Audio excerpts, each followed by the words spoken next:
I was in debt for 32 million pesos. Dati, puro pera lang. Life cannot be just making money. And then that's it. Did you have that feeling na this can be a 1 billion business? Anong animal tong e-commerce na to? Anything you transact online, it's e-commerce. There is the future. E-commerce is the future. How did you become so ahead compared to others? You have to keep on learning. You have to have this learning mindset. A business is an infinite game. I got this realization when I was looking at my passbook. I was looking for something else. I was looking for purpose. Is this it? Hey guys, welcome back to Small Talk, Small Conversations with Huge Impact. My name is Alec Cuenca and I am your host. And thank you so much for clicking on this episode. I am super excited.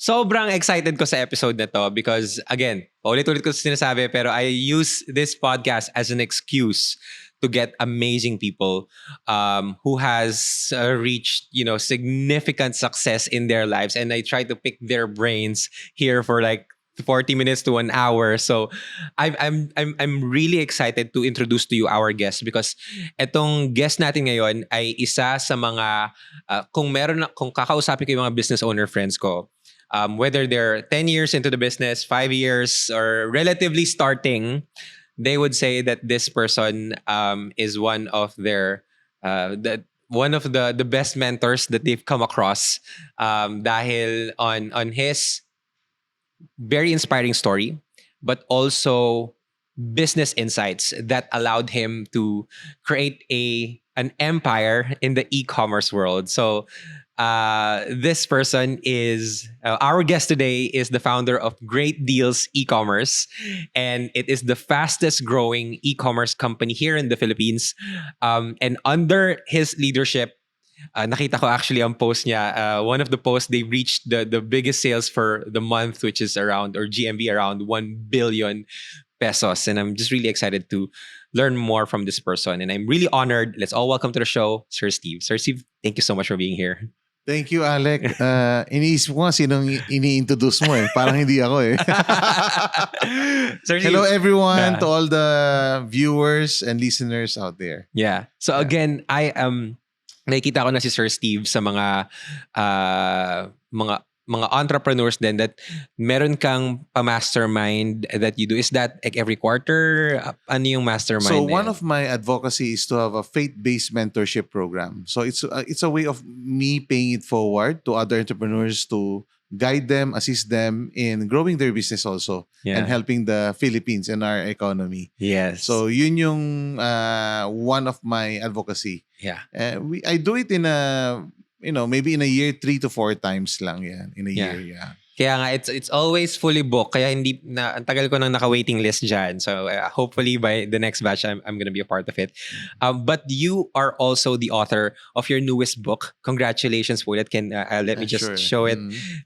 His book is titled From Great Debt to Great Deals. And this is the story of how he built the fastest growing company in the Asia Pacific. So Sir Steve, with the things that you wrote here, maybe for the people who are not really aware of the work that you do, can you share a little bit about the backstory of this Great Debt to Great Deal story? So I think it is a platform for me to be able to share my entrepreneurial journey.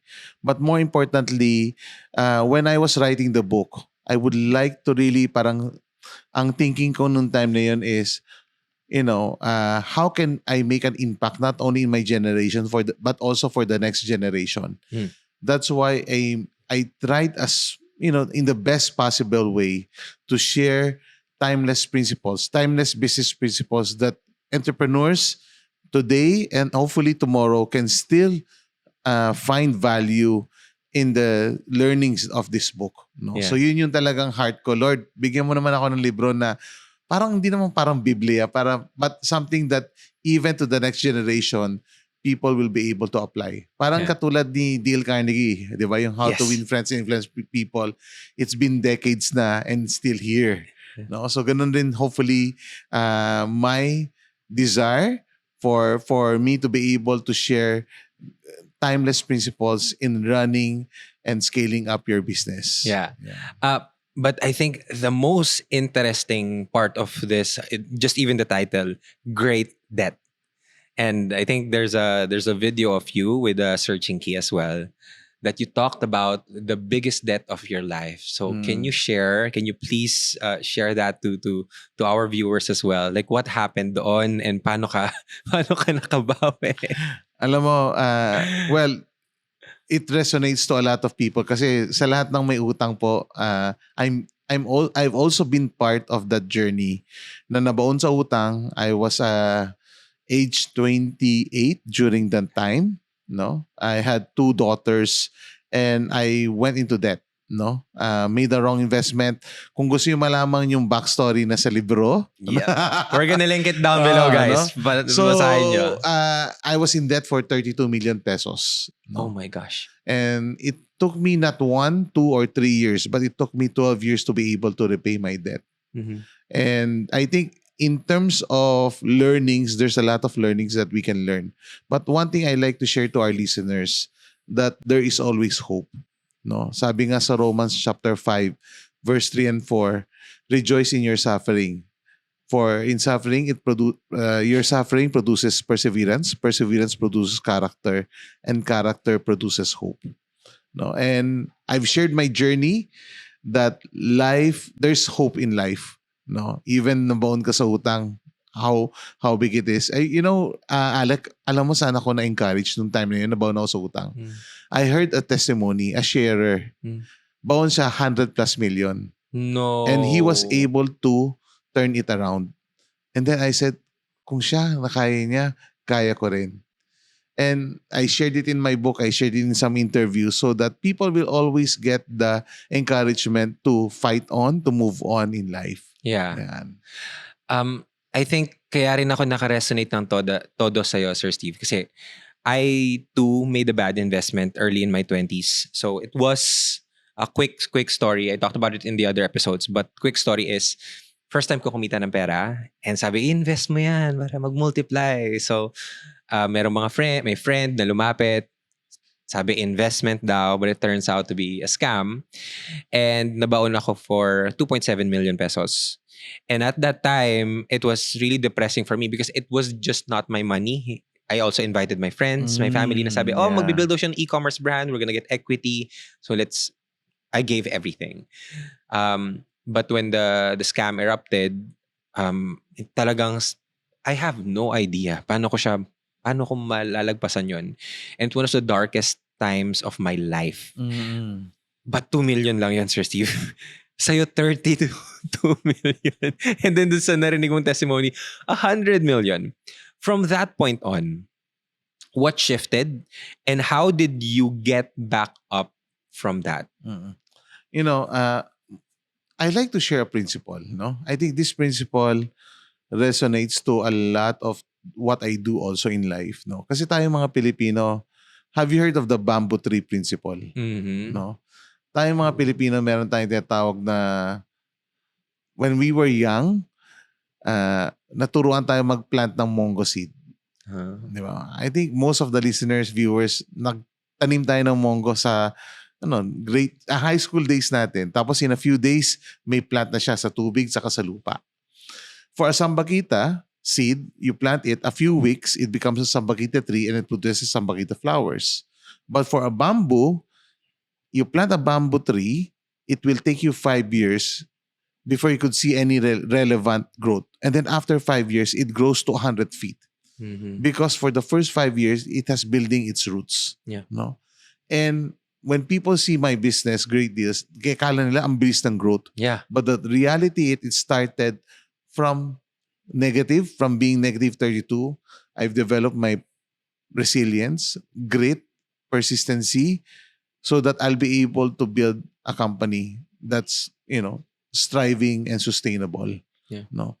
So I think importante rin sa atin to have this bamboo tree mindset that we keep on, hindi importante na get rich quick or instant gratification tayo. Ang importante is, kasi kung gusto mong ganyan, monggo lang matatanim mo at monggo lang aanihin mo. So we need to have a long-term perspective on how we view life and how we view challenges. Yeah. Yun. I love that you're talking in principles. And I love the story as well of the bamboo. Kasi parang, especially in today's world, parang people crave for like the instant gratification dahil with like social media, they can easily get validated like that. They could get feedback. Oh, ang ganda ng video and ganyan. But your success is just a testimony of like good things really take time. And sometimes it happens dun sa the most unexpected way. Ang question ko, kasi nung nagkaroon ako ng utang, I tried different things para mabayaran ang utang ko.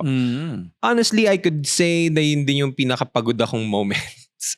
Dahil totally out of nothing, I need to make something, I need to pay for my debts. But my question, for 32 million pesos, what was the game plan there? Na parang, okay, I might pay this off 5 years, 7 years, 10 years, but paano ako nakakasigurado na mababayaran ko yung 32 million? Hey guys, before we continue with this episode, let's hear a quick word from our sponsors. Hey guys, it's AC. And if you're a business owner, let me ask you, are you tired of juggling a million different tools just to run your business? From CRM, invoicing, contracts, it's really overwhelming, right? Well, that was me before I discovered Odoo. And that's when everything changed. Now, what is Odoo? Odoo is an all-in-one business management software that combines multiple apps into one single platform without the hassle of switching to different tools. And that's when everything changed for me. What I personally love about Odoo is that number one, CRM gives you clarity on your leads. You can see every lead, where they are in the pipeline, and what needs to happen next. No more missed follow-ups. Number two, sales turns deals into real revenue. Once a deal is ready, you can turn it into a quotation and a sale in just a few clicks. Everything stays connected to the client. Number three, project keeps execution organized. And after the sale, projects helps you manage the actual work, tasks, timeline, and accountability. So nothing falls through the cracks. So from lead, sale, to execution, Odoo keeps your business moving. And with that, let's get back to the episode. Okay, so when I shared I always remember this. So parang alam mo, you try to prolong yung reality na baon ka na talaga sa utang. Tama. Uutang ako, parang bayaran yung kabilang utang, ganun, until it's a vicious cycle. And then one day, I called up my pastor and said, Pastor, this is my situation. This is my problem. I'm in debt for 30 plus million pesos. Sabi ko. Sabi niya, Steve, ito lang importante. Even if it takes you a lifetime to pay them. And I said to my pastor, sige pastor, even if it takes me a lifetime, I will pay my debt. No? So I have that mindset na I will take on that responsibility. Now, the solution, sobrang daming pwede isipin. Paano mo babayaran? Hindi mo alam talaga. Wala ka rin puhunan. So by God's grace, I went into the insurance industry for the next few years kasi walang puhunan yun. Pagbenta ka ng insurance, sales yan eh. Walang puhunan, no? So I was paying off my debt through the insurance business that I have, no? But syempre, hindi mo alam hanggang kailan mo mababayaran yung utang. Yeah. And sometimes, in reality, naka 4 or 5 years na ako, nade-depress rin ako because 5 taon ka na nagbabayad ng utang, kaibigan mo may bagong kotse, bagong bahay, ikaw nagbabayad pa ng utang. Maganda kinikita ko, pero everything goes back to paying off my debt.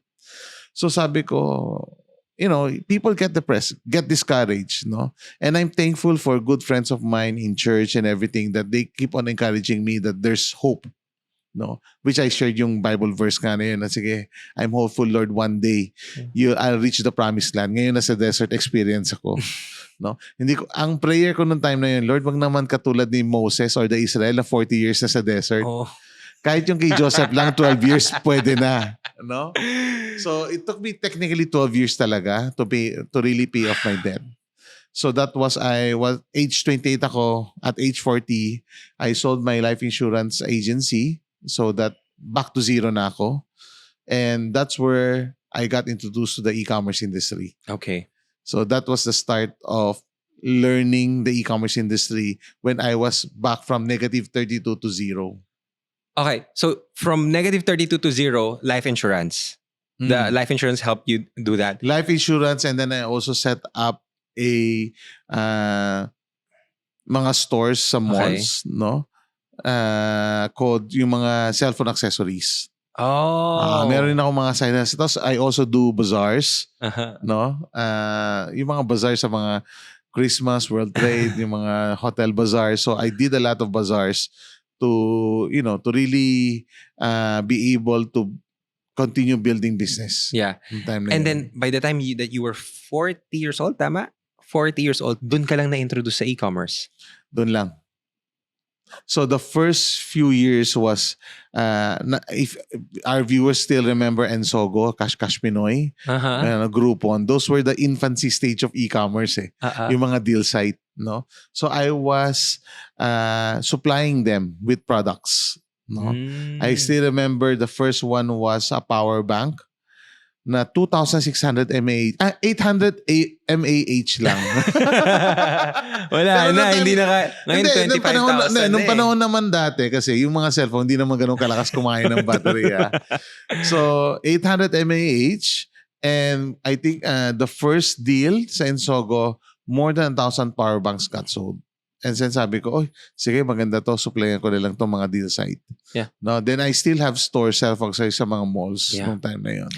Did you, nung na-introduce ka sa e-commerce, kasi ngayon, e-commerce, when we talk about e-commerce, for on a basic level, it's creating a product and then creating a Shopify website and then selling it to your audience or what's it, running ads para makabenta. For you, it was a different parang medium of e-commerce. So my question is, can you clarify that? And second, did you have that idea or did you have that feeling na, oh my gosh, this can be a 1 billion business with a B? So, ganito, let me clarify all of these things first, no? So, syempre, ang industry ng e-commerce is anything you transact online, it's e-commerce. Mm-hmm. So, buying an airplane ticket online, it's e-commerce already. So, I think that's one of the infancy stage na una talaga yung airline tickets natin. Diba ngayon, nobody buys from ticketing Travel office agencies. or travel agencies already, diba? Everybody buys online, no? So, I think in terms of infancy stage, yung product was around that time, no? Sulit.com. Yan pa yung mga panahon na yan na people were buying products from there, di ba? So yung mga Ensogo, Cash Cash Pinoy, and then it evolves to yung mga platforms, Lazada, I think Lazada came in 2012, and then Shopee, and then may mga Facebook Marketplace, Shopify stores, and now we have social commerce like TikTok shops, no? So it keeps on evolving. The industry keeps on growing, you know? So I was part of it as early as 2014. No? Yeah. So right now, of course, we do all of these things across the board na lahat yan, no? Yeah. But that was the time, 2014, I was just, ang purpose ko lang talaga was to have my slow-moving product at least bumenta online. When you say No. slow-moving product, parang... May mga accessories ako, cellphone accessories na medyo mabagal. Sabi ko, sige, i-upload natin yan sa Lazada, baka bumenta. Parang ganun lang nung time na yon, no? Kasi yung Lazada nung time na yun, pag sinabi mo Lazada, akala ng tao, swimming class yun eh. Alam mo yung Lazada, di ba? Hindi. It's a swimming school. Okay. No, ganun na ano. So, ngayon, yun na yun, no? So, my light not bulb what it is. moment was November 11, 2014. Mhm. Which is basically 11 years ago, when I have a few thousand power banks in my warehouse. All of them got sold in just one day. Wow. And I was shocked. Sabi ko, anong animal tong e-commerce na to? And I think that was my light bulb moment that with e-commerce, hindi ako kulong sa isang location. Nationwide pwede. No? All of these things, 24/7 pwede. So, I started learning it. And it was a very good problem because wala na akong stock. I have to rush all of these things kasi Christmas na. Mhm. But it was a great experience. That was my light bulb moment that I said, there is the future. E-commerce is the future for retail. No? So I started learning it, studying it. Yeah. And now you've grown it to like one of the biggest, if not the number one, the fastest growing company here in the Philippines and even in Asia Pacific. And there's a huge difference from people becoming successful and becoming the best, becoming the number one in your industry.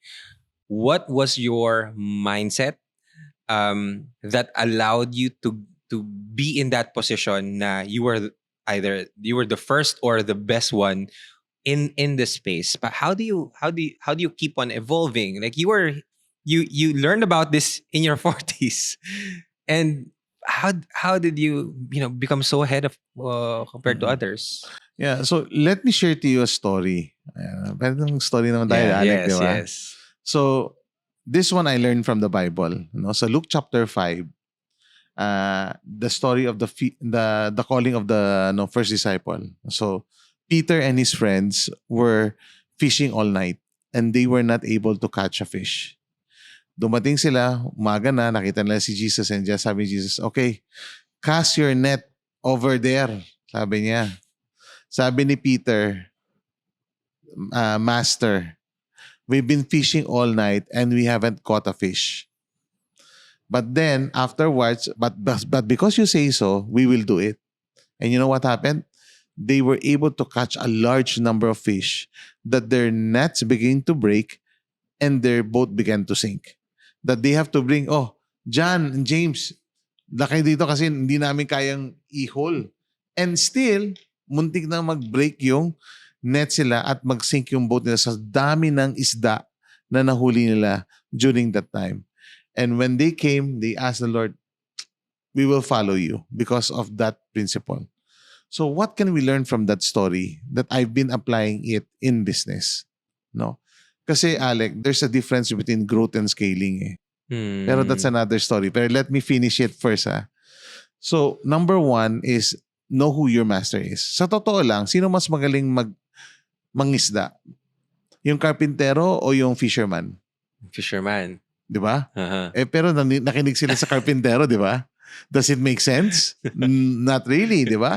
So, but Peter acknowledged who his master is, which is Jesus. Number two is, tatanong ko, kaya pa ba nila magdagdag ng 1 kilong isda sa nahuli nila o hindi na? Hindi na, lulubog na. Lulubog na, masisira na yung net. Pero may isda pa ba sa dagat? Marami pa. Marami pa. Tama? So, it's not the issue of the fish. It's the issue of your capacity or capability. Wow. So, the question is, how are you building stronger nets or bigger boats in preparation for your business? Kasi nandyan yung isda eh. Baka yung... So, ngayon, ang tanong ko ngayon, Alec, ano yung nets, ano yung boats sa negosyo? Gusto mo bang malaman? Yeah. Nasa libro. Guys, next dito sa chapter. I'll share it. Yeah. No, so, the nets is our processes and the boats are our resources. So, you need to build processes so that you'll be able to catch more fish. And you need resources to be able to have bigger boats. Then, that's a principle that I started, and up to now, I always look at our capabilities, our capacity to be able to service our clients, to be able to grow our business. Oh my gosh, my mind is... This is so insightful. Like, a lot of businesses will be saved So, because of this available episode. siya sa Lazada, TikTok, Guys, and Shopee. Click the link below. Nasa baba lang. Hanapin nyo na. I'm really curious. You've shared a lot of really amazing insights. I have so many questions pa. One is like growth and scaling. Later na yan. Pag-usapan natin yan. But I'm curious on a personal level. Kasi nabanggit sa akin ni Pastor Dennis that you guys grew up in a very traditional Chifilo household. But now you also mentioned that a lot of your success you attribute to your faith. Definitely, yeah. What's like the ratio, or how did, number one, your family contributed to your success right now? Like, what are the mindsets? Ano yung mga natutunan mo growing up? And how did faith kind of like come in and like, no, I'll take it from here and then I'll help you grow your So business? I think when we were growing up, I think the conversation at the table is paano magnegosyo, ano yung negosyo mo, ganyan. You know, business matters.